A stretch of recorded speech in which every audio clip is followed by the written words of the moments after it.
চি এনে এনে এই যে এখন জানলায় বসে বসে এখন রুটি খাবে এলি। ছিঁড়ে দেবো শোনা, ছিঁড়তে পারছো না? আয় ছুটকি, তুই খাবি? হ্যাঁ তুই খাবি? তুই তো বেশি খাস না তো। দাঁড়া এলি, দাঁড়া, তোকে ছিঁড়ে দিই শোনা। এই যে এই যে এই যে এই যে এই যে না, ওর বড় রুটি খেতে পারে না। আর আমাদের এলি ভীষণ পছন্দ করে রুটি, তাই জন্য রাতে ওর জন্য একটু রেখে দিয়েছিলাম। রাতে খেয়েছে, আর একটু বাঁচিয়ে রেখে দিয়েছি, বলি সকালেও খাবে। ভীষণ পছন্দ করে আমার এলি রুটি খেতে। শোনা ভালো লাগছে?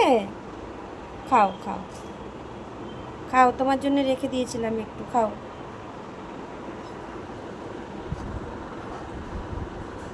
শোনা মা।